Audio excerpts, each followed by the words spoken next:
Kelahiran Pedang Iblis bab 781 lumpur. Nuh menyimpan mayat serigala berkepala 3 dan berbalik untuk menganalisis medan perang. Sesepuh lainnya masih bertarung, melakukan yang terbaik untuk menjaga jarak antara mereka dan bibrida peringkat 5 lainnya. Itu adalah pendekatan terbaik melawan musuh semacam itu.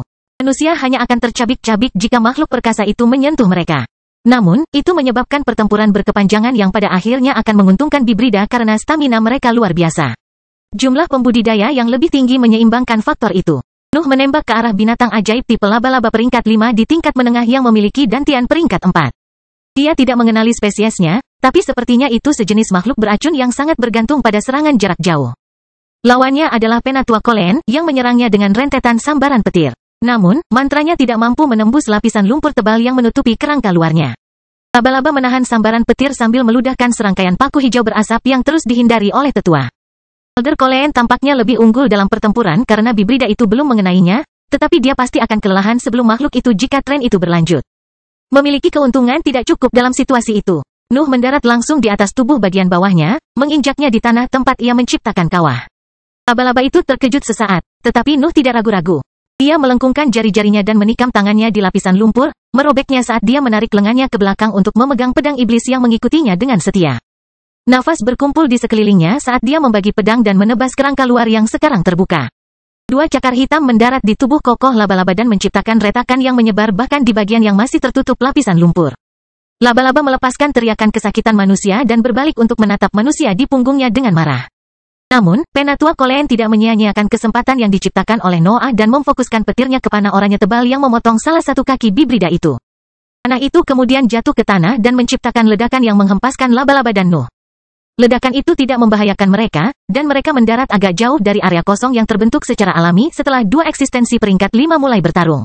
Nuh mendapati dirinya berada di antara bibrida peringkat 3 dan 4 yang bertarung melawan para pembudidaya di peringkat keempat, tetapi perhatiannya dengan cepat tertuju pada Penatua Koleen. Dia memberi isyarat padanya bahwa dia bisa merawat makhluk peringkat 5 lainnya. Dia cukup untuk mengalahkan laba-laba terutama setelah luka terakhir itu. Penatua Koleen tidak ragu mengubah target. Laba-laba itu menyebalkan untuk dilawan. Tetapi kekuatan kasar Nuh mengabaikan pertahanannya, jadi dia adalah lawan yang lebih baik untuk itu. Juga, dia bisa membantu tetua lainnya jika dia berhasil mengalahkan binatang itu sendiri. Nuh mengalihkan pandangannya kembali ke laba-laba yang mulai menyerangnya selama pertukaran gerakan singkat antara dia dan Penatua. Paku-paku berasap mencapai posisinya, tetapi dia segera melepaskan gelombang api yang membakar beberapa bibrida yang lebih lemah di lintasannya. Api juga membakar paku-paku itu, tetapi mereka tidak memiliki cukup tenaga tersisa ketika mencapai laba-laba. Namun, Nuh sudah menyerang dan mendekati lawannya dengan kecepatan tinggi. Laba-laba itu kehilangan satu kakinya, dan bagian bawah tubuhnya retak. Jelas bahwa itu tidak dapat melarikan diri dari Nuh bahkan jika dia tidak menggunakan seni bela diri Shadow Sprint. Jadi, ia memutuskan untuk keluar semua dengan ofensifnya. Lapisan lumpur yang lebih tebal menutupi tubuhnya, dan Nuh mengenali kemampuan itu sebagai mantra. Tampaknya kewarasan laba-laba itu tidak sepenuhnya hilang, dan ia dapat mengandalkan kemampuannya sebagai seorang kultivator. Kemudian, meludahkan lusinan paku berasap yang dihubungkan oleh serangkaian jaring lengket. Mata Nuh menajam melihat pemandangan itu. Dia terlalu jauh, dan menggunakan apinya hanya akan menempatkannya pada posisi yang sama dengan Penatua Koleen. Kurangnya breadth di dantiannya mencegahnya menggunakan serangan jarak jauh yang kuat, tapi dia tidak bisa membatasi dirinya untuk memblokir serangan makhluk itu. Jadi, dia menyerang ke depan, melambaikan pedangnya untuk menembus jaring dalam bentrokan frontal. Cakar yang terbuat dari asap korosif dan menyebarkan kekuatan destruktif menabrak paku dan jaring. Tetapi Nuh tidak menunggu untuk melihat hasil dari bentrokan itu dan terus maju. Serangannya menghancurkan sebagian besar serangan laba-laba, tetapi sesuatu pasti mendarat di tubuhnya dan menembus pertahanan alaminya. Sebuah paku menusuk bahunya, dan yang lain memotongnya di sisi kanan pinggangnya. Zat lengket mendarat di atasnya dan menghalangi gerakannya saat menumpuk di persendiannya. Namun demikian, Nuh mengabaikan rasa sakit dan melompat ke arah laba-laba yang sedang mempersiapkan serangan lain, melanggar batasan yang dibuat oleh sisa-sisa jaring. Laba-laba itu hendak meludahkan lebih banyak paku ketika lutut Nuh menghantam kepalanya. Lapisan lumpur berhasil melindunginya, namun Nuh mengikuti serangan pertamanya dengan serangkaian pukulan. Sementara itu, pedangnya menyatu kembali di udara dan memfokuskan tubuh bagian bawahnya yang terluka. Nuh merobek mantra pertahanan sedikit demi sedikit. Tidak ada yang tidak bisa ditembus oleh kukunya, dan tubuhnya yang kecil membuat bibrida itu sulit untuk mengimbangi serangannya yang tanpa henti. Setelah lapisan lumpur yang tebal hancur, giliran kerangka luar untuk menahan pukulan Nuh. Laba-laba itu memekik kesakitan, terkadang menggunakan suara binatang buas, dan terkadang menggunakan suara manusia. Kewarasannya bahkan sepertinya akan kembali pada suatu saat karena medan di sekitar mereka mulai berbentuk golem tinggi yang ingin menargetkan Noah. Namun, sudah terlambat saat itu. Nuh telah mengisi kerangka luar dengan retakan dan memotong 2 kaki lagi. Pedang iblisnya bahkan telah selesai menusuk tubuh bagian bawahnya dan membuat organ dalamnya berantakan. Hanya ketahanan luar biasa yang diwarisi dari dunia binatang ajaib yang membuat Bibrida tetap hidup. Tetapi Nuh akhirnya siap untuk memberikan pukulan terakhir. Setelah retakan menjadi cukup besar untuk menutupi lebih dari separuh tubuhnya, Nuh meluncurkan apinya yang merembes ke dalam laba-laba dan mengubah organnya yang sudah terluka menjadi abu. Pertempuran telah berakhir, dan Nuh menyimpan sisa-sisa binatang buas itu sebelum mengeluarkan paku beracun yang masih tertusuk di bahu kirinya. Paku itu telah melepaskan zat beracunnya di dalam tubuhnya, tetapi serangan tunggal itu tidak cukup untuk menyebabkan kerusakan yang nyata. Nuh merasa sedikit sakit pada saat itu, tetapi khasiat penyembuhannya telah membatasi racun dan bekerja untuk memperbaiki jaringan yang terkena. Kelahiran Pedang Iblis Bab 782 Mantis. Pada waktu yang telah membawa Nuh untuk mengurus 2 Bibrida peringkat 5, pertempuran lain pada tingkat yang sama sebagian besar telah berakhir. Para pembudidaya mengandalkan jumlah mereka yang lebih tinggi untuk membanjiri makhluk itu dengan rentetan mantra. Pertahanan bawaan dari binatang harus menyerah di beberapa titik. Para pembudidaya di peringkat keempat masih bertarung melawan segerombolan Bibrida yang lebih lemah. Mereka menjadi lebih buruk karena garis keturunan tidak kekurangan manusia cacat di peringkat keempat, tetapi pertempuran antara para pemimpin pasukan biasanya menentukan hasil perang. Namun, sampai para pemimpin melangkah, aset yang lebih lemah itu akan terus berjuang dan melakukan bagiannya dalam pertempuran antara dua dunia. Penatua Ingrid dan kultivator Dewan peringkat 5 yang tidak dikenal Nuh akhirnya bergabung dengan sisa medan perang dan mengakhiri perjuangan terakhir Bibrida dalam hitungan menit. Reruntuhan kota menjadi sunyi pada saat itu, dengan hanya sedikit tangisan kesakitan yang memecahnya dari waktu ke waktu. Kawah dan jejak asap memenuhi tanah. Reruntuhan kota yang mengalami kesengsaraan surga menjadi batu abu-abu kecil setelah mereka melihat bentrokan antara begitu banyak aset heroik. Mayat binatang dari berbagai spesies tergeletak di medan di antara beberapa tubuh manusia yang tak bernyawa. Ada korban di kedua sisi, bahkan jika penduduk asli menderita kekalahan telak. Nuh berjalan menuju tetua peringkat 5 lainnya hanya untuk menemukan mereka berkumpul di sekitar mantis perak peringkat 5 tinggi yang masih bernafas. Cedera menutupi makhluk itu, tetapi dantiannya memancarkan aura yang tidak salah lagi dari seorang kultivator peringkat 5. Harmoni, Nuh berpikir ketika dia mendekati kelompok itu. Mantis terengah-engah, dan matanya yang besar bergerak di antara sosok manusia yang mengendalikannya dengan ekspresi tegas. Itu tidak melepaskan tangisan kesakitan. Itu hanya bernafas, seolah menunggu serangan yang akan mengakhiri hidupnya. Nuh mencium baunya, dan matanya menjadi dingin. Dia mengenali bau itu. Itu milik anggota pertama dari garis keturunan yang dia temui di dunia itu. Daniel, kata Noah sambil berdiri berdampingan dengan sesepuh peringkat 5 lainnya. Para sesepuh melontarkan pandangan terkejut ke arahnya, tetapi mata mereka dengan cepat kembali ke binatang itu. Pertanyaan mereka untuk Nuh harus menunggu. Prioritasnya adalah menginterogasi makhluk itu, dan tampaknya Nuh yakin untuk membuatnya berbicara. Mata mantis berhenti bergerak dan tertuju pada Noah. Ia merasakan aura serupa datang dari sosok manusia itu, tetapi ingatannya berkabut, dan pikirannya berjuang untuk menciptakan pemikiran yang rumit. Daniel Duron, ulang Noah sambil berjongkok di depan makhluk itu. Kamu kalah dalam pertempuran, dan kamu akan kehilangan dunia ini. Nuh melihat kemarahan meningkat di dalam mantis, tapi dia tidak bergerak. Binatang ajaib biasanya melampiaskan emosi mereka, tapi terlalu terluka bahkan untuk bergerak. Perasaan itu hanya bisa tetap berada di dalam lautan kesadarannya dan memaksanya mencari cara lain untuk keluar. Sedikit kejelasan kembali di matanya, dan suara wanita keluar dari mulut serangganya. Noah Balvan, kami tidak akan pernah memaafkanmu atas kematian leluhur kami. Lebih banyak tatapan bertanya mendarat padanya ketika para tetua mendengar kata-kata itu, tetapi Nuh tidak goyah. Dia terlalu tertarik pada krisis itu untuk memedulikan pendapat rekan-rekannya. Berapa banyak aset yang masih dimiliki garis keturunan? Apakah ada pasukan lain? Nuh sedikit ragu sebelum menyuarakan pertanyaan terakhirnya. Apakah mungkin memicu transformasi lagi? Daniel mendengus dan menundukkan kepala mantisnya. Dia sepertinya akan menghembuskan nafas terakhirnya, tetapi vitalitas dari binatang ajaib itu membuatnya tetap hidup dan berusaha untuk menyembuhkan luka-lukanya. Para tetua dari bangsa Papral akan mengeluh, tetapi pembudidaya peringkat 5 dari sarang segera menembakkan pandangan marah ke arah mereka. Pangeran Iblis Sarang sedang berbicara. Mereka harus membiarkannya selesai karena menghormati statusnya. Ada penduduk asli lain yang masih hidup, dan aku yakin Bibrida lain tidak mendengar panggilanmu saat kamu mengumpulkan pasukan ini. Nuh melanjutkan, kamu hanya harus memilih antara kepunahan dan penyerahan. Geraman lembut bergema di tenggorokannya saat dia mengucapkan kata-kata itu, dan pedang iblis yang melayang di atasnya meniru suara itu. Daniel lebih kuat dari Nuh dalam hal pusat kekuatannya, tetapi dia terlalu lemah pada saat itu untuk menolak tekanan yang diberikan harga dirinya padanya. Setelah perjuangan yang terlihat, mulutnya terbuka lagi untuk mengucapkan kata-kata manusia yang lambat. Nenek moyang kami mengajari kami cara bertahan dari kesengsaraan, kata Daniel, tetapi para pemimpin kami tidak tahan dengan bau satu sama lain dan melepaskan kehancuran di 6 wilayah. Saya khawatir ini adalah kekuatan terkuat kami. Dia menurunkan pandangannya, dan Nuh bisa melihat kekecewaan bahkan jika dia tidak memiliki fitur manusia lagi. Sejujurnya, dia bisa memahaminya.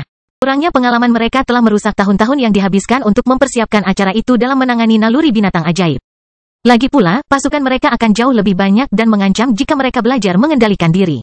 Aset dari dunia Nuh akan terpaksa mundur jika lawan mereka memiliki tingkat penguasaan yang sama dengan Nuh. Transformasi. Nuh mengingatkannya pada pertanyaan terakhirnya. Daniel tertawa tak berdaya sebelum menjawab. Hanya leluhur dalam bentuk sempurna yang dapat memicu transformasi lain. Pemimpin kami mungkin dapat mempelajari keterampilan itu pada waktunya, tetapi kami tidak dapat membuat reaksi berantai tanpa Anda. Apa artinya ini? Seorang penatua dewan berseru ketika dia mendengar bahwa Nuh agak terlibat dalam krisis itu. Dia mengenalinya. Dia adalah Antea, pembudidaya peringkat 5 yang ikut campur selama kemerdekaan Kepulauan Karang. Dia mirip dengan nenek moyang kita, kata Daniel, mencoba menyeringai dengan wajah belalang sembahnya, garis keturunannya palsu, tapi berfungsi sebagai pemicu global saat dia bertransformasi. Para pembudidaya yang berhasil mencapai peringkat kepahlawanan pada umumnya cerdas. Tidak butuh waktu lama sebelum mereka mengaitkan krisis dengan ciri fisik Nuh yang berbeda. Kamu, kata Antea sambil menunjuk Noah, kekacauan ini salahmu. Nuh tidak merasa marah ketika dia menuduhnya di depan umum. Sebagai gantinya, dia mengungkapkan senyuman yang tidak peduli dan mengangkat bahu sebelum mengeluarkan abu dari ular peringkat 6. Jika Anda ingin menyalahkan saya atas tindakan makhluk di puncak barisan heroik, silakan saja, kata Noah. Tapi aku membunuhnya. Kupikir beberapa pembudidaya peringkat 4 adalah harga yang bagus untuk membayar bibrida peringkat 6. Daniel melihat ember itu dan mulai berteriak. Kata-katanya menjadi pekikan saat Nuh menangani sisa-sisa leluhur terakhir seolah-olah itu adalah piala. Tak perlu dikatakan bahwa tidak ada penatua yang berani mengeluh lagi setelah melihat pemandangan itu. Kelahiran Pedang Iblis bab 783 Hujan. Nuh tidak bisa repot-repot merahasiakan kekuatannya lagi. Dia adalah pembudidaya peringkat 5 sekarang, bahkan menyebabkan kematian beberapa aset di peringkat keempat tidak dapat terlalu memengaruhi statusnya. Statusnya tidak bergantung pada HIV atau gelar yang diberikan oleh Chasing Demon lagi. Dia telah menjadi elit di antara elit. Juga, ada masalah kematian ular peringkat 6. Dia telah membunuh musuh yang hanya bisa dihadapi oleh pembangkit tenaga listrik, dan leluhur di atasnya. Para sesepuh melepaskan masalah ini untuk saat ini. Mereka sudah memutuskan bahwa mereka akan menyebarkan informasi itu, tapi itu bukan waktunya untuk fokus pada sesuatu yang bukan perang. Penatua Antea mengeluarkan rangkaian rantai pembunuhan. Barang-barang itu bukan milik kerajaan Sandal. Sebaliknya, mereka adalah tiruan yang dibuat oleh keluarga Elbas untuk menahan para tawanan. Pasukan kerajaan tidak bergabung dalam pertempuran, tetapi mereka masih mengirimkan alat yang berguna untuk faksi lain.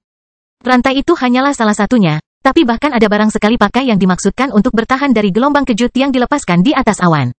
Tremor akan mencapai tanah dari waktu ke waktu sejak Nuh dan yang lainnya bertarung di bawah medan perang yang melihat keberadaan 5 peringkat 6 habis-habisan. Serangan paling dasar mereka sudah cukup untuk menghancurkan udara dan menciptakan gelombang kejut yang mampu membunuh bahkan makhluk di peringkat kelima.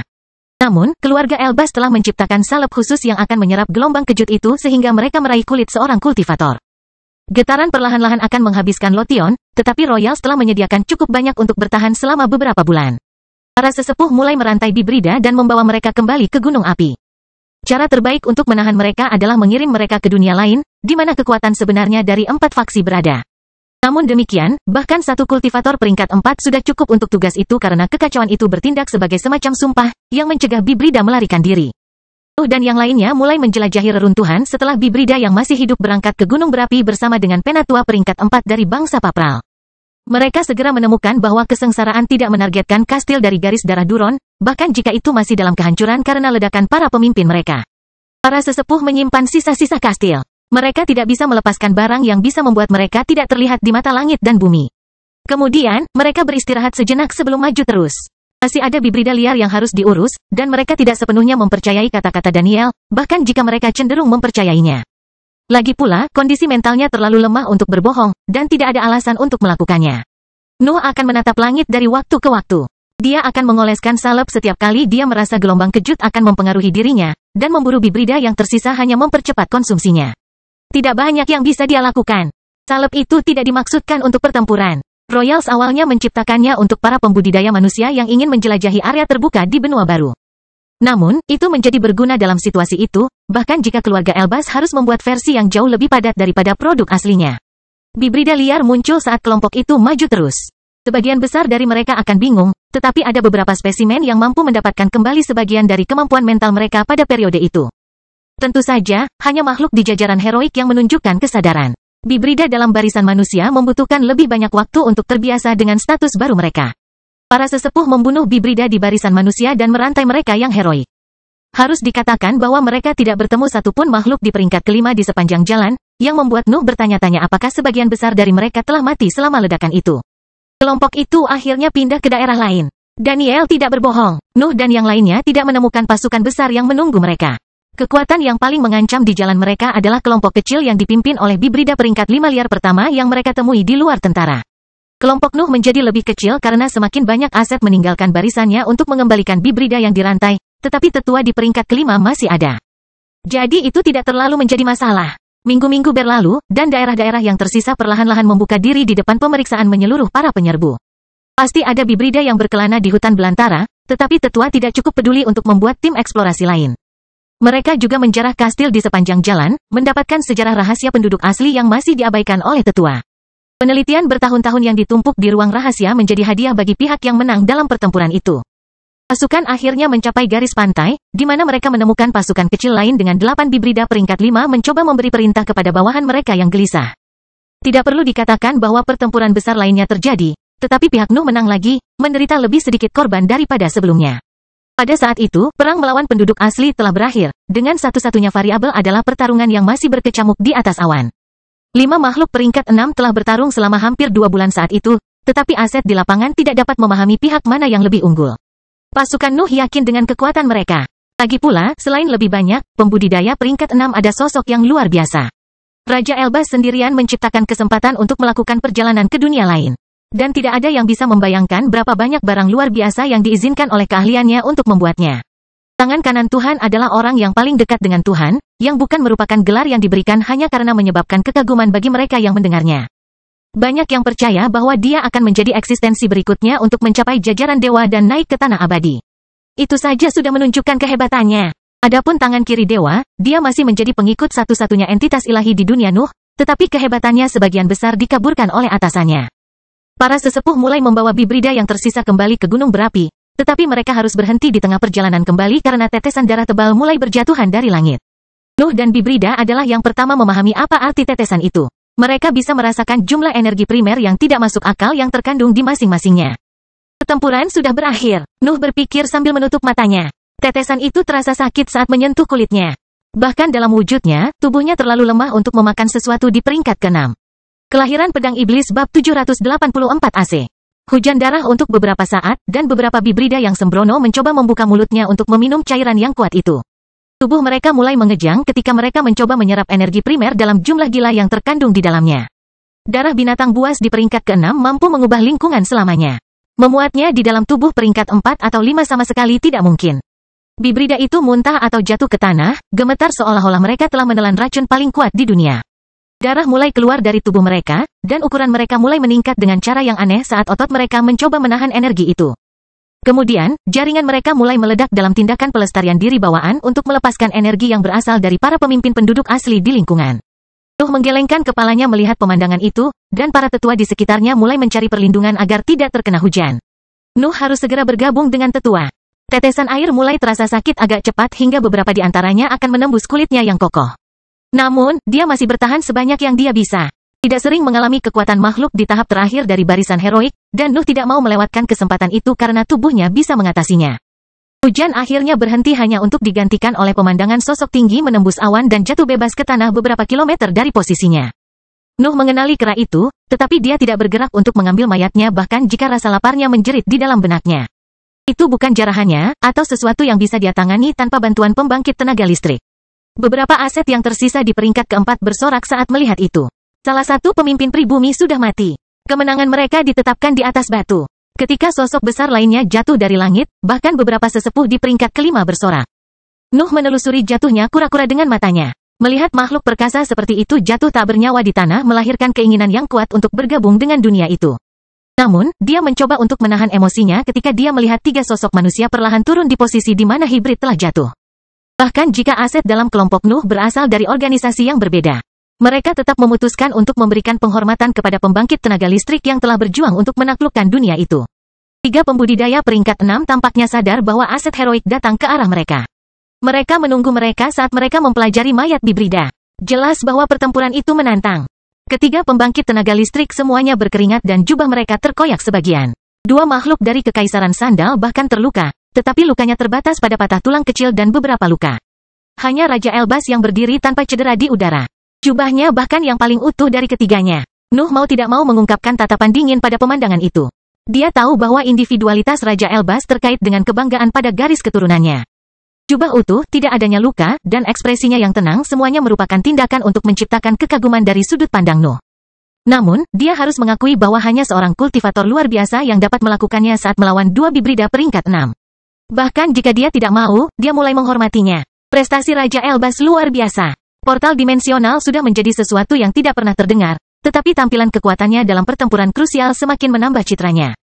Juga, keluarga Elbas telah menyediakan barang-barang yang berguna untuk faksi lain tanpa terlalu banyak mengeluh atau menagihnya. Garis keturunan Elbas layak untuk saya hormati, kata tangan kanan Tuhan untuk memecah kesunyian. Raja Elbas sedikit membungkuk ke arah pembangkit tenaga listrik, tetapi ekspresinya menjadi serius saat dia menjawab. Gelarmu cocok untukmu. Yang sebelumnya, bukan nama tunduk yang kamu bawa. Baik tangan kanan dewa dan tangan kiri dewa menahan amarah mereka saat mendengar kata-katanya yang mengejek. Raja Elbas tidak menunjukkan rasa hormat kepada dewa kekaisaran. Dia bahkan tidak menahan suaranya di depan aset yang lebih lemah. Dia secara terbuka mengumumkan ketidakpeduliannya terhadap makhluk ilahi yang bertanggung jawab atas kekaisaran. Nuh tidak bisa tidak memikirkan buku yang menggambarkan masa lalu Kekaisaran Sandal yang diambil dari Istana Fana. Dia bisa merasakan pembangkangan yang sama dari penulis dalam kata-kata Raja Elbas. Saya tidak akan terkejut jika dia memiliki catatan sejarah yang lebih baik lagi di perpustakaannya. Nuh berpikir sambil menatap reaksi para pembangkit tenaga listrik dengan penuh minat. Raja Elbas memerintah organisasi paling maju dalam hal seni yang berhubungan dengan bidang budidaya. Itu bukanlah sesuatu yang dapat dicapai hanya melalui para ahli berbakat. Ada kebutuhan akan landasan yang luas yang mencakup banyak sekolah di masa lalu. Nuh yakin bahwa Raja Elbas tahu tentang kebiasaan aneh Tuhan. Hilangnya makhluk ilahi bukanlah sesuatu yang bisa disembunyikan dari penyelidikan entitas pada tingkat itu. Namun, Nuh bertanya-tanya tentang alasan dibalik perilaku itu, dan dia tidak bisa tidak berpikir bahwa Raja Elbas mengetahuinya. Namun, tangan kiri Tuhan berkata, kami hanyalah manusia biasa di mata Yang Maha Kuasa. Raja Elbas mendengus, dan dia tiba-tiba berbalik untuk pergi setelah menyimpan kera di cincin luar angkasanya. Dua pembangkit tenaga kekaisaran mengambil kura-kura dan pergi juga pada saat itu, meninggalkan para tetua yang bingung sendirian. Penatua Austin mengangkat bahu ketika Nuh meliriknya. Perilaku dari eksistensi di puncak barisan heroik agak tidak dapat diprediksi karena tidak ada yang bisa menahan mereka. Mereka tidak menjawab siapapun. Kelompok itu akhirnya pergi dan mencapai gunung berapi setelah 3 minggu yang lancar. Aset kekaisaran dan bangsawan sedang menunggu mereka di sana dan mengangkat cangkir penuh anggur pekat untuk menghormati mereka. Namun Nuh sedang tidak mood untuk merayakannya. 4 faksi adalah sekutu di sisi portal itu. Di sisi lain, mereka adalah musuh yang siap mengambil kesempatan apapun selama itu memberi mereka keuntungan dibandingkan organisasi lain. Sekarang mereka kekurangan musuh bersama, dendam masa lalu dan hubungan politik yang rumit akan kembali. Hanya masalah waktu sebelum mereka bentrok lagi untuk membagi sumber daya dunia baru. Pangeran Iblis, Kekaisaran Sandal mengungkapkan ketertarikannya pada metode nutrisi tubuhmu. Seorang pembudidaya peringkat 5 berkata ketika dia mendekati Nuh. Tidak ada yang menarik minatku, kata Noah dan pergi untuk mengambil secangkir anggur dari meja panjang yang diletakkan di sebelah sungai magma. Namun, dia segera menemukan bahwa utusan kekaisaran hanyalah yang pertama dari barisan panjang aset heroik yang menatapnya dengan ekspresi bersemangat. Kelahiran Pedang Iblis bab 785 mustahil. Nuh memutuskan untuk mengabaikan perayaan ketika dia mengerti bahwa tetap tinggal di pertengkaran hanya akan memaksanya untuk menolak banyak keluhan. Dia tidak menyalahkan faksi lain karena tertarik pada metode nutrisi tubuhnya, atau dewan karena menyebarkan informasi tentang keanehannya begitu cepat. Jika ada kesempatan, setiap pembudidaya akan memilih untuk mendapatkan fitur dari binatang ajaib. Lagi pula, sebagian besar teknik dan mencoba metode meniru makhluk-makhluk itu karena mereka memiliki jalur yang lebih alami menuju peringkat yang lebih tinggi. Juga, kekuatan fisik mereka terlalu gila untuk diabaikan. Sekarang ada kesempatan tepat di depan mata mereka, mereka tidak bisa membiarkan begitu saja. Nuh melirik tetua Hiv yang lain, tetapi mereka semua berada dalam situasi yang sama. Aset dari faksi lain terlibat dalam diskusi sopan dengan mereka, tetapi jelas bahwa rasa jijik mereka hanyalah tindakan untuk menutupi niat mereka yang sebenarnya. Hiv masih yang terlemah dari 4 kekuatan, tetapi semua orang memperlakukan asetnya dengan sangat sopan. Nuh buru-buru mengambil cangkir dari meja dan pergi ke salah satu tenda di sisi Hiv. Dia melihat tidak ada gunanya tetap di sana. Lebih baik menggunakan waktunya untuk bermeditasi sampai pembangkit tenaga listrik memutuskan bagaimana menangani dunia baru. Ada 6 tenda mewah di bagian pertempuran itu, dan Nuh melihat salah satunya memiliki spanduk besar bertuliskan Pangeran Iblis di atasnya. Bahkan jika dia berada di hutan belantara selama bertahun-tahun itu, para sesepuh lainnya telah menyiapkan tempat tinggal yang sesuai dengan statusnya. Tenda itu menutupi prasasti yang mengisolasi bagian dalamnya dari dunia luar, dan tampaknya memiliki beberapa ciri pertahanan. Mereka tidak terlalu luar biasa. Mereka hanya memberikan perlindungan yang diperlukan dan sedikit privasi. Nuh mengabaikan beberapa pembudidaya yang memanggil namanya dan meniru pintu masuk kamarnya. Duduk di tikar pertama yang dia temukan dan mengeluarkan beberapa bibrida mayat dari cincin luar angkasanya. Pemimpin pribumi telah meninggal, artinya tidak ada lagi yang bisa memicu transformasi. Dia akhirnya bisa menggunakan semua mayat yang terkumpul selama penjelajahan benua. Tentu saja, pemikiran bahwa dia bisa belajar bagaimana memicu transformasi telah terlintas di benaknya. Bahkan sebagai palsu, dia adalah leluhur dalam hal garis keturunan. Namun, dia memiliki masalah yang jauh lebih mendesak untuk ditangani, dan dia tidak dapat menemukan cara untuk mengeksploitasi keterampilan itu demi keuntungannya. Jadi, dia hanya menekan rasa ingin tahunya dan fokus pada masalahnya saat ini. Pedang iblis tetap berada di sisinya sepanjang waktu, dan tidak ragu untuk menusuk salah satu mayat. Nuh mulai makan juga, tapi pandangannya tetap tertuju pada senjatanya saat dia mempelajari pertumbuhannya. Bilahnya adalah makhluk hidup di peringkat kelima, tetapi kekuatannya tidak meningkat banyak di periode terakhir, bahkan jika Nuh terus memberinya makan. Ini harus menjadi spesimen di tingkat yang lebih rendah, tetapi mampu jauh lebih banyak ketika saya menggunakannya, pikir Nuh. Mungkin, pertumbuhannya terkait dengan dantianku karena itu adalah ekspresi individualitasku. Nuh tahu bahwa dia belum menemukan potensi penuh dari ciptaannya. Lagi pula, dia telah menempa pedang iblis selama pola pikir aneh yang dicapai dalam transformasi. Bahkan ada fakta bahwa pedang itu secara teoritis dapat mempelajari kemampuan baru karena pedang itu hidup dan terhubung dengan lautan kesadarannya. Namun demikian, bilahnya adalah bayi yang baru lahir, dan ia tidak mengetahui semua fiturnya. Bahkan jika Nuh ingin menyelidikinya, dia hanya akan mendapatkan jawaban yang membingungkan. Namun, dia bisa fokus pada masalah yang jelas, dan salah satunya adalah pertumbuhannya tidak mencerminkan jumlah energi primer yang diserap dari mayat. Nuh awalnya berpikir bahwa persyaratan nutrisinya cukup tinggi. Tetapi dia mulai curiga bahwa alasan dibalik peningkatan kecilnya adalah dantiannya yang kosong. Itu akan masuk akal. Nuh berpikir sebelum mengaktifkan teknik pengurangan ilahi untuk meninjau saat-saat ketika tubuhnya mengumpulkan energi primer untuk membuat tiruan dari nafas. Ada batasan berapa banyak yang bisa dia pelajari tentang proses itu tanpa melakukan tes apapun, tetapi dia kekurangan bahan saat ini sehingga dia bisa puas dengan itu. Masalah utama dengan prosedur itu adalah bahwa bread yang dihasilkan akan lebih lemah daripada yang ditemukan di lingkungan. Juga, itu tidak akan mencerminkan individualitas Nuh, yang merupakan sesuatu yang dia rasa terpaksa untuk diungkapkan sekarang karena dia adalah seorang kultivator peringkat 5. Memahami individualitas, mengungkapkannya, menggunakan hukum, dan menjadi hukum adalah tahapan yang harus dilalui oleh para pembudidaya dalam barisan heroik di jalan menuju keilahian.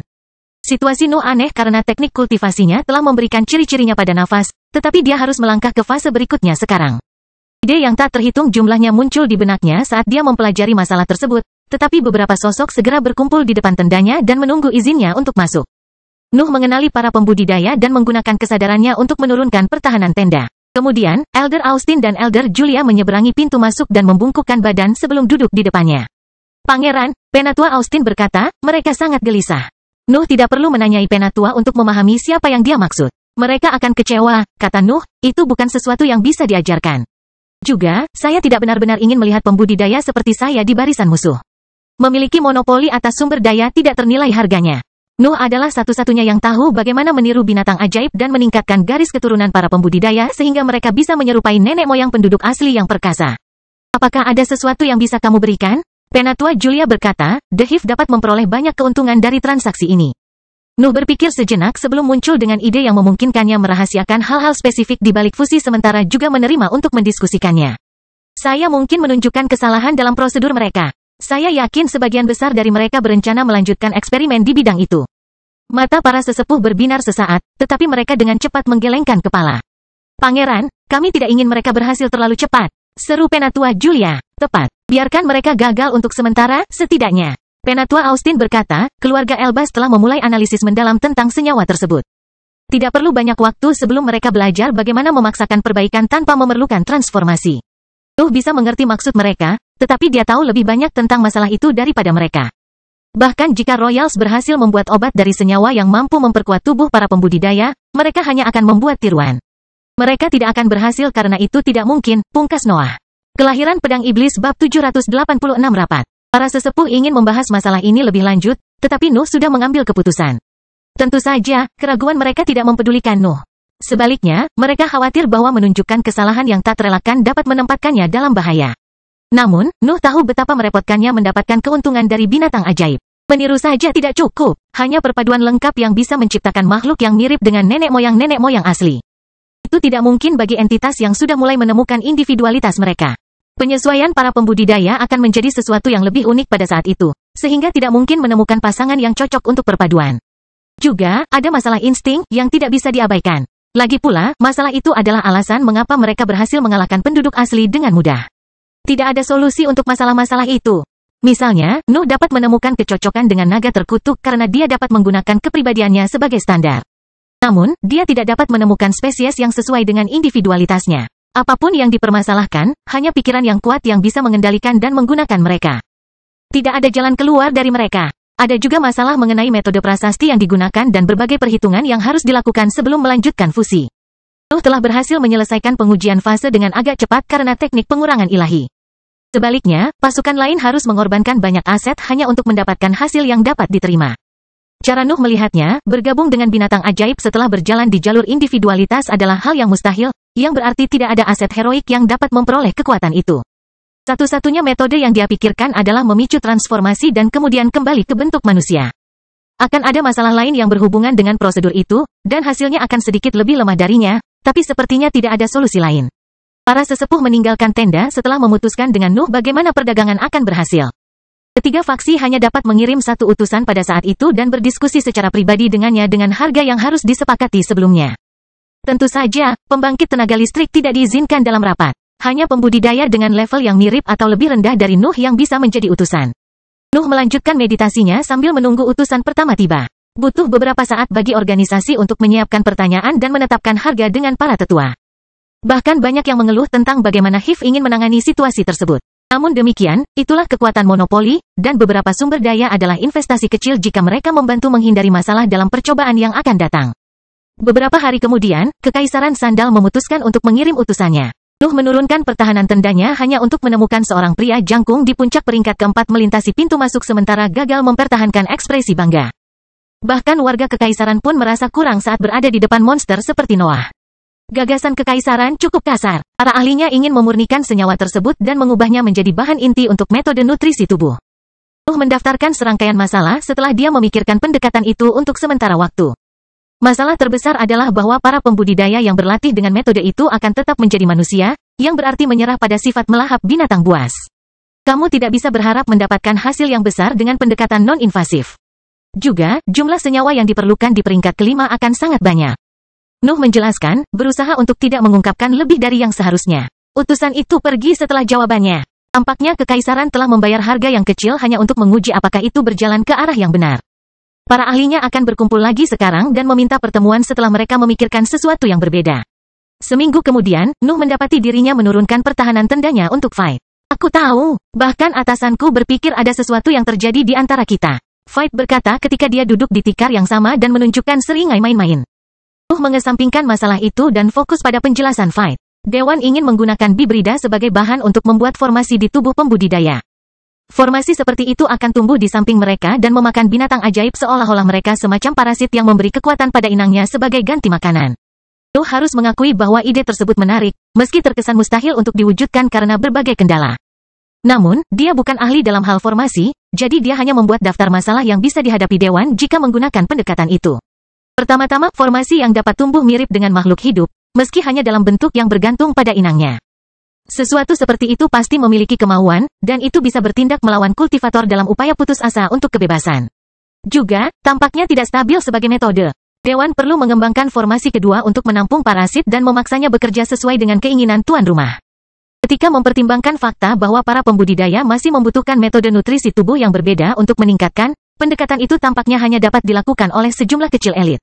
Fight pergi setelah jawabannya, dan Nuh harus menunggu sebulan sebelum utusan lain mengetuk tendanya. Kekaisaran telah mengirim seseorang lagi, tetapi memiliki ide yang lebih tepat pada saat itu. Para ahlinya ingin membuat benda-benda bertulisan organik dari bibrida dan memindahkannya ke pembudidaya mereka.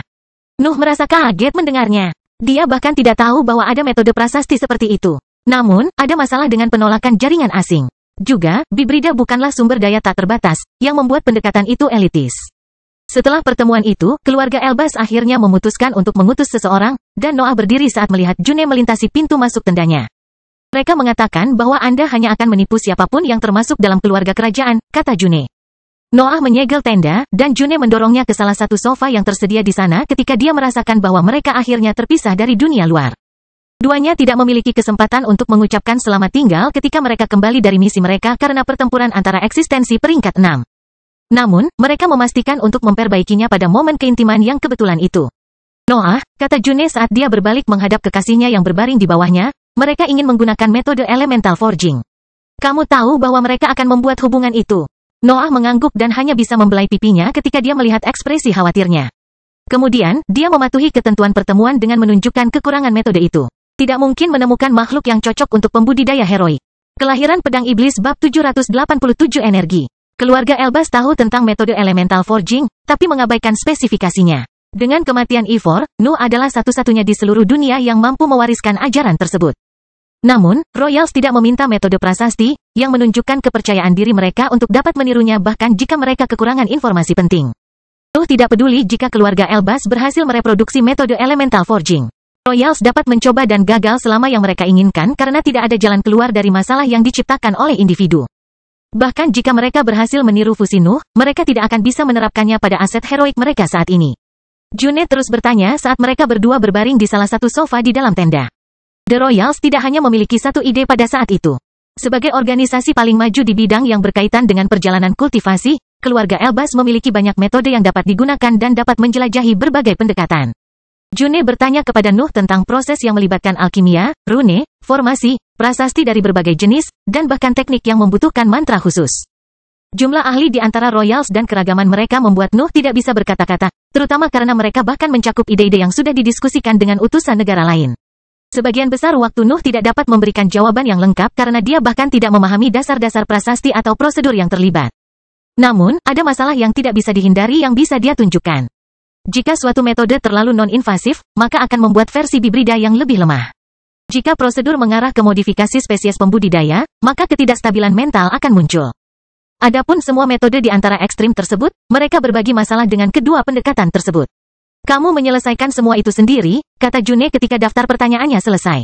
Dia menelusuri sisik di dada Nuh dengan jari-jarinya, tetapi pandangannya terlihat berada di tempat lain. Dia selalu tahu bahwa Nuh luar biasa, tapi dia belum bisa memahami nilai-nilai manisnya sampai saat itu. June membayangkan Nuh sendirian di gua. Melakukan tes yang tak terhitung jumlahnya pada dirinya sendiri dan binatang ajaib hanya untuk menyesuaikan prosedur yang memungkinkannya menjadi lebih kuat dari rekan-rekannya. Dia bahkan bisa menebak jenis ekspresi yang dia miliki ketika dia memutuskan bahwa status manusianya tidak terlalu berharga jika mengabaikannya akan memberinya lebih banyak kekuatan. Dia masih ingat mata sebelumnya ketika dia masih memiliki murid manusia. Dia ingat bagaimana tatapannya yang dingin dan terpisah mengamati dunia seolah menunggu potensi ancaman muncul dari setiap sudut. Ada kalanya aku masih tidak percaya kamu bisa melihatku seperti ini, kata June sambil memiringkan wajahnya agar sejajar dengan mata Noah. Noah hampir tidak bisa mengalihkan pandangannya darinya ketika mereka berada di saat-saat intim itu. Bahkan auranya memancarkan hasrat yang dia rasakan terhadap kekasih yang berbaring di atasnya. Dia mengerti suasana hati June. Setelah pertemuan itu berakhir, mereka akan dipaksa untuk hidup terpisah selama entah berapa tahun. Sudah waktunya untuk mengucapkan selamat tinggal, tetapi keduanya merasa sulit melakukannya setelah hidup bersama dalam waktu yang lama. Untuk aspek-aspek tertentu, pemisahan mendadak setelah misi itu ideal. Namun, sulit untuk melepaskan satu sama lain sekarang karena tidak ada yang menekan mereka. Hai, Nuh memecah kesunyian yang telah jatuh di dalam tenda. Apakah kamu memiliki area pelatihan terpencil? Di suatu tempat yang hanya kamu yang dapat mengaksesnya? Ya, tapi aku mungkin akan mendapatkan yang baru setelah kita kembali ke dunia kita. June berkata, mengapa kamu bertanya? Aku mungkin bisa bertemu denganmu jika aku tahu lokasi persisnya. Nuh berkata, tapi ini agak berisiko, jadi kamu perlu memastikan bahwa tidak ada yang memata-mataimu. Mata June berbinar mendengar kata-katanya. Dia sudah lama menduga bahwa Sarang memiliki metode untuk menyelundupkan pasukan di negara musuh, dan pemikiran bahwa Nuh dapat menggunakannya untuk menemuinya telah terlintas di benaknya. Namun, misi di dunia baru dan pertemuan rahasia yang direncanakan dengan bantuan Daniel telah membuat mereka terlalu khawatir. Mereka tidak menjadwalkan hidup mereka setelah mereka kembali dan hanya fokus menikmati tahun-tahun itu bersama. Namun, saat perpisahan mereka semakin dekat, dia mengerti bahwa ada kesempatan untuk menghindari menghabiskan puluhan tahun sendirian dan Noah tidak takut untuk mengambilnya. June mencium Noah saat kegembiraannya meningkat, dan dia tidak bisa menahan diri untuk tidak mengejeknya sedikit untuk melihat reaksinya. Apakah ini lamaran resmi? Apakah Anda perlu menemui orang tua saya dan meminta uluran tangan saya? HMPH. Nuh mendengus sambil duduk sambil menjaga June di pangkuannya, dan di sini kupikir tanganmu sudah lama menjadi milikku. June menurunkan suaranya pada saat itu dan melingkarkan lengannya di lehernya. Tentu saja, sama seperti milikmu adalah milikku sejak kamu menculikku. Kemudian, mereka tetap dalam posisi itu, mencuri beberapa ciuman intens meskipun mereka tahu bahwa mereka harus mengakhiri pertemuan sebelum pasukan lain mulai mencurigai sesuatu. June pergi beberapa menit setelah dia dan Noah menyelesaikan masalah tentang tempat tinggalnya. Mereka memutuskan bahwa mereka akan mengandalkan Fight untuk bertukar pesan karena dia telah membuktikan dirinya dapat dipercaya dalam beberapa tahun terakhir. Pertemuan itu masih berlangsung jauh lebih lama dari yang lain. Tetapi June bahkan tidak perlu membenarkan dirinya kepada Royals ketika mereka melihat bahwa dia telah berhasil mendapatkan semua jawaban yang dia bisa. Tentu saja, Nuh hanya menunjukkan kekurangan yang tampak dalam metode yang dia kenali, tetapi penilaiannya memiliki banyak nilai karena dia adalah satu-satunya ahli sejati di bidang itu. The Elders of the Hive kemudian memasuki tendanya dan membuat daftar sumber daya yang diperoleh dengan kinerja Nuh. Dewan sebagian besar membayar di wilayah, menjanjikan sebagian besar bagiannya dari dunia baru dan bahkan menawarkan bantuannya untuk melindunginya. Itu menambahkan beberapa metode prasasti yang dibuat dalam beberapa tahun terakhir juga karena Hive tampaknya tertarik pada mereka. Kekaisaran tidak menjanjikan wilayah tetapi menawarkan sejumlah besar teknik dan mantra tanpa menahan elemen kegelapan. Adapun Royals, mereka telah memberikan sesepuh pilihan. Hive harus memutuskan antara sumber daya yang dapat menguntungkan Hive secara keseluruhan dan penelitian yang tampaknya sesuai dengan para pembudidaya elemen kegelapan. The Hive telah memilih untuk memprioritaskan dirinya sendiri sekali. Sekarang saatnya untuk memupuk bakat terbesarnya. Penatua Julia berkata ketika dia menyerahkan beberapa buku kepada Nuh. Penciptaan bentuk energi yang lebih tinggi. Nuh membaca judul buku pertama, dan minatnya meroket. Kelahiran Pedang Iblis bab 788 kembali. Begitu mencapai ketinggian tertentu, setiap kultivator akan melihat nafas mereka berubah bentuk dan kekuatan sesuai dengan individualitas mereka. Nuh membaca isi buku-buku itu. Perubahan ini adalah konsekuensi alami dari rumitnya para pembudidaya dari langit dan bumi. Keberadaan mereka akan menjadi sesuatu di luar rencana mereka sampai akhirnya menjadi hukum. Para sesepuh telah meninggalkan Nuh sendirian setelah mereka mendaftarkan semua keuntungan. Dia memiliki beberapa mantra untuk diuji, tetapi penelitian yang diberikan oleh keluarga Elbas terlalu menarik untuk fokus pada hal lain saat ini. Namun, nafas adalah energi ajaib dan belenggu yang membuat para pembudidaya terikat ke langit dan bumi. Sebuah individualitas nyata pada akhirnya akan mempengaruhi bahkan komposisi energi internal itu dan mengubahnya menjadi sesuatu yang sepenuhnya pribadi. Tetapi ada cara untuk mempercepat proses itu. Nuh terus membaca, dan minatnya hanya bisa meningkat pada kata-kata itu. Pengenalan penelitian itu melewati apa yang dianggap pengetahuan umum di antara keberadaan di peringkat yang lebih tinggi. Perubahan nafas dan ukiran dari surga dan bumi adalah peristiwa yang dapat dilihat oleh siapapun yang mengekspresikan individualitas mereka. Namun, buku tebal itu terus menjelajahi berbagai kemungkinan, terutama penciptaan bentuk energi yang lebih tinggi. The Bread dapat digunakan sebagai bahan untuk membuat item yang luar biasa. Jadi, secara teori dimungkinkan penggunaannya untuk menciptakan energi yang lebih kuat yang mampu meningkatkan kehebatan kultivator manapun secara drastis.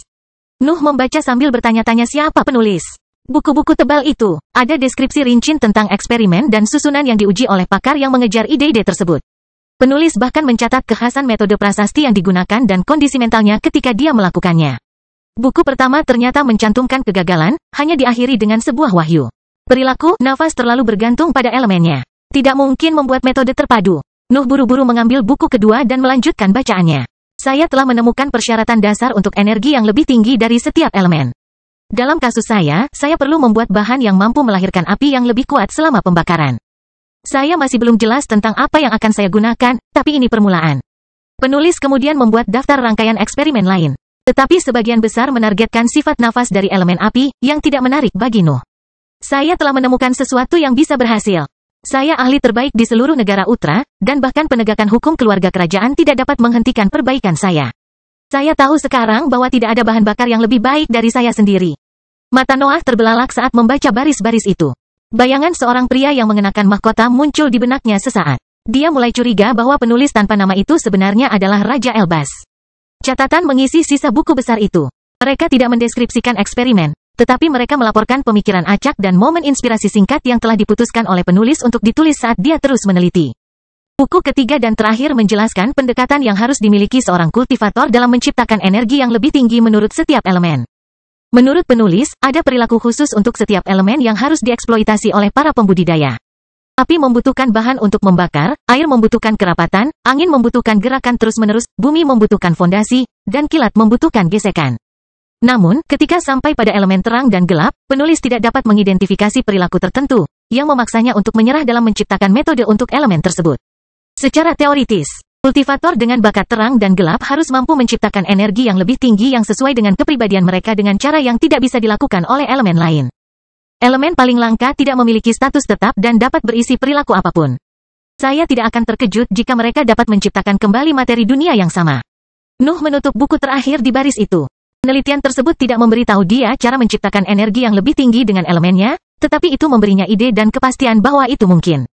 Seringkali, kedua faktor itu adalah semua hal yang dibutuhkan seorang ahli untuk mencapai apa yang diinginkannya. Apakah ini alasan dibalik kekuatan Raja Elbas?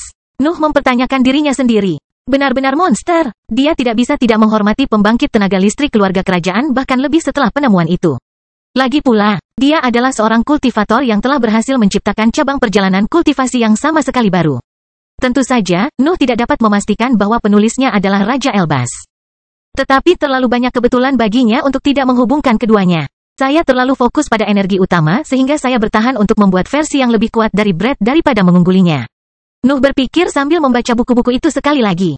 Ada banyak aspek dunia kultivasi yang diabaikan kebanyakan manusia karena spesiesnya. Salah satunya adalah keberadaan energi primer karena itu adalah sesuatu yang terbatas pada dunia binatang ajaib. Nuh menemukan dirinya di tempat yang sama, meskipun dalam posisi yang berlawanan. Dia tidak pernah mempertimbangkan kemungkinan bahwa ada bentuk energi yang lebih kuat daripada nafas dan bahwa para pembudidaya dapat membangunnya. Energi primer seperti pasir, sedangkan partikel nafas adalah batu bata. Nuh berpikir sebagai teknik pengurangan ilahi memberinya perspektif yang lebih luas. Energi yang lebih tinggi akan menjadi bangunan dibandingkan. Berapa banyak daya yang akan dihasilkannya? Noah sangat ingin menguji prosedur itu sendiri, tetapi dia tahu bahwa situasinya tidak ideal.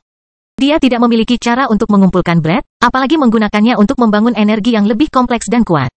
Namun, itu adalah jalan yang mencerminkan individualitasnya dengan sempurna, dan itu memungkinkan dia untuk mengekspresikan ciptaannya dengan cara yang tidak pernah dia pikirkan sebelumnya. Sementara itu, aset lainnya mulai merobohkan perkemahan untuk memindahkannya ke permukaan. Tidak perlu bersembunyi lagi. Sudah waktunya untuk berkembang di dunia baru yang masih menyembunyikan sederet ancaman. Namun, kultivator peringkat 4 dapat menangani ekspansi, dan tidak perlu keberadaan yang lebih kuat dalam jumlah besar untuk tetap di sana. Juga, Council dan Hive telah membiarkan perbatasan mereka terbuka untuk menutupi kehadiran pembangkit tenaga listrik. Aset mereka ingin kembali ke dunia mereka. Nuh juga merasa perlu untuk kembali ke benua baru karena dia membutuhkan lingkungan di mana dia bisa mendapatkan semua sumber daya yang dia butuhkan. Satu-satunya keuntungan dari dunia baru adalah kehadiran makhluk yang lebih kuat, tetapi dia tidak kekurangan nutrisi saat ini. Sama seperti itu, mayoritas pembudidaya yang kuat bergantian memasuki celah untuk kembali ke dunia mereka.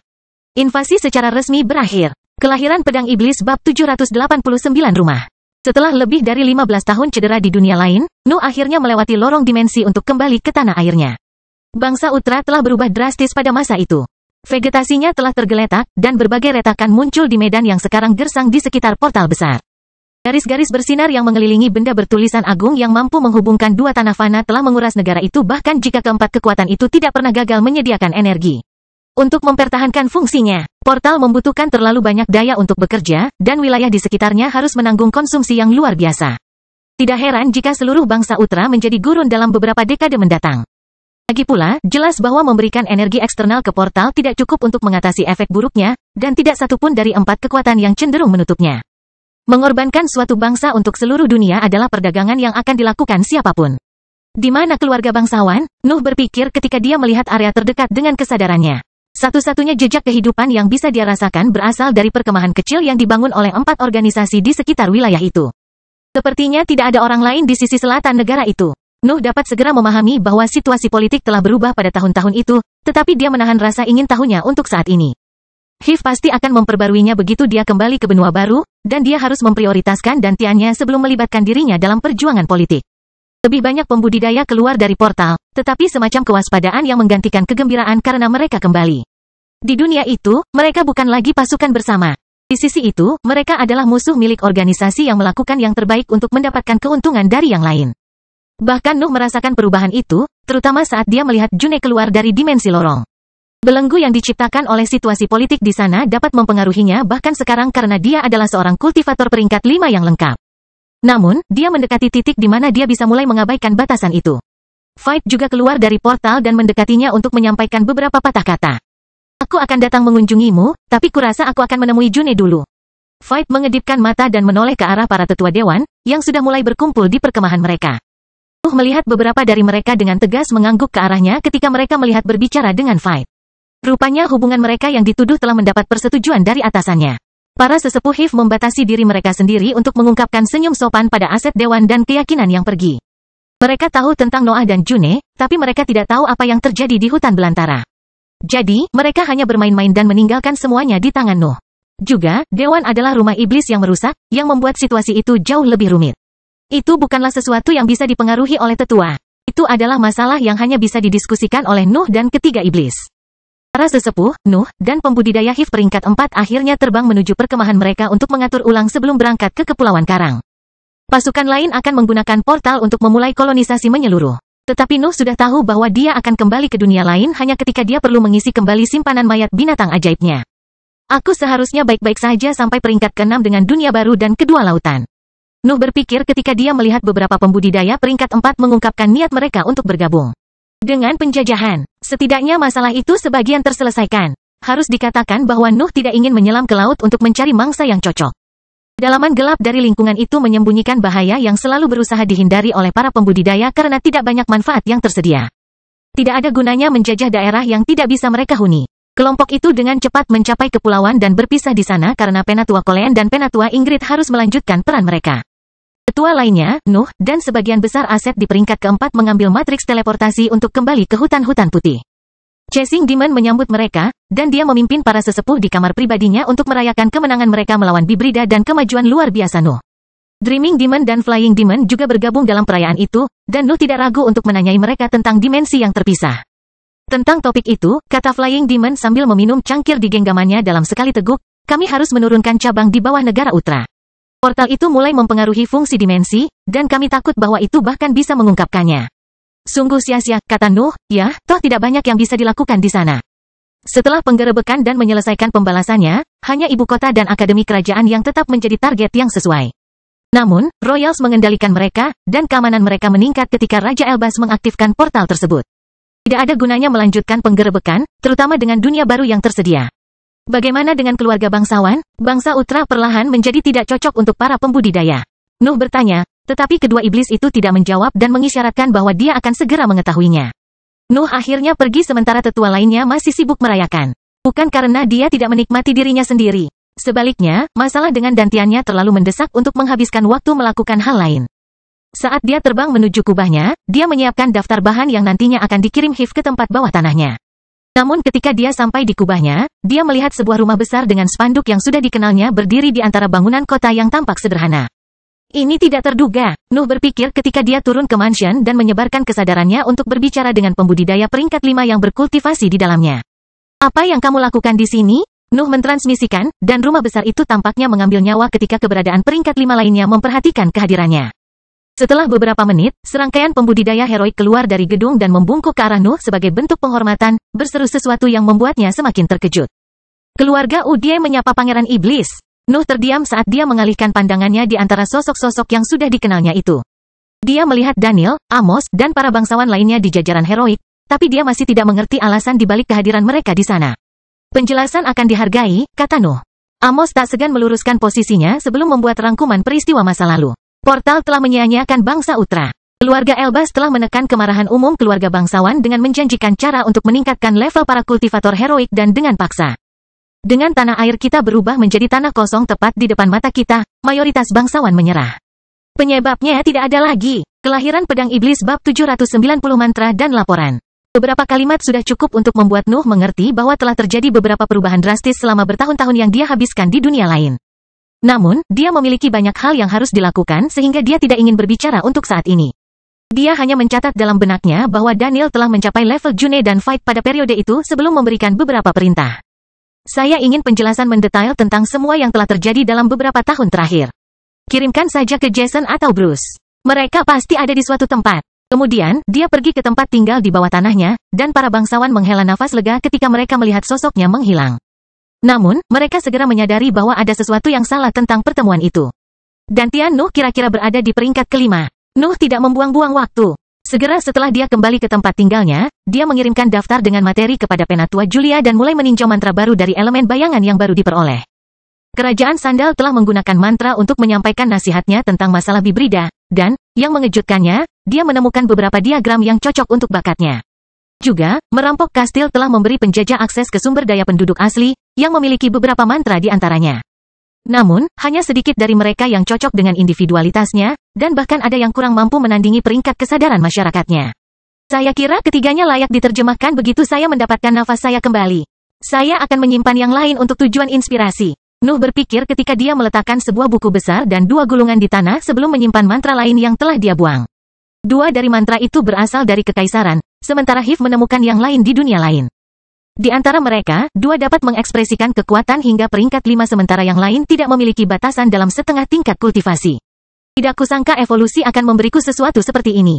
Nuh berpikir ketika dia melihat sekilas mantra tanpa batas. Nama kemampuannya adalah Shadow Kapi, dan itu memungkinkan seorang kultivator untuk membuat sesuatu yang mirip dengan boneka yang dapat meniru bagian dari serangan Castor. Itu tidak memiliki batasan peringkat karena kekuatan kerugian berasal dari jumlah energi yang digunakan selama pembuatannya. Satu-satunya masalah adalah penyelesaiannya akan sangat lemah, tetapi Nuh yakin dapat memperbaikinya dengan beberapa modifikasi. Mantra yang datang dari dunia lain disebut penggabungan, dan itu adalah kemampuan tipe gerakan. Itu tidak terbatas pada elemen bayangan. Para pembudidaya perlu menggabungkan sebagian dengan bread dari bakat mereka untuk bergerak lebih cepat dalam waktu singkat. Adapun yang terakhir, namanya adalah rantai bayangan, dan tujuan utamanya adalah untuk menekan dan membatasi makhluk hidup. Aspek yang berguna dari mantra itu adalah bahwa pembudidaya atau binatang tidak akan dapat menggunakan pusat kekuatan mereka setelah rantai terpasang. Nuh mulai menghafalnya karena dia harus menunggu Penatua Julia mengirimkan sumber daya yang dibutuhkan untuk eksperimennya. Namun, Penatua Jason menyampaikan laporan dari keluarga Udie di beberapa titik, bersama dengan beberapa informasi yang dikumpulkan oleh tetua yang tidak bergabung dalam invasi. Ternyata beberapa krisis telah melanda negara Utra begitu tim eksplorasi memberanikan diri melalui portal tersebut. Kepadatan nafas di lingkungan di sana mulai berkurang, membuat banyak binatang ajaib bermigrasi. Keluarga bangsawan mendapati diri mereka diserang oleh gelombang binatang buas yang kelaparan. Bahkan ada makhluk peringkat 5 di antara kelompok itu, dan salah satunya adalah ular albino yang pernah ditemui Nuh bertahun-tahun yang lalu. Para bangsawan berhasil melindungi diri mereka sendiri, tetapi itu sebagian besar karena binatang buas itu tidak berniat untuk tetap tinggal di negara Utra. Naluri mereka memberitahu mereka bahwa daerah itu tidak akan menjadi rumah yang cocok lagi. Keluarga Elbas kemudian menyebarkan desas-desus bahwa mereka memiliki metode untuk memaksakan terobosan pada para kultivator heroik.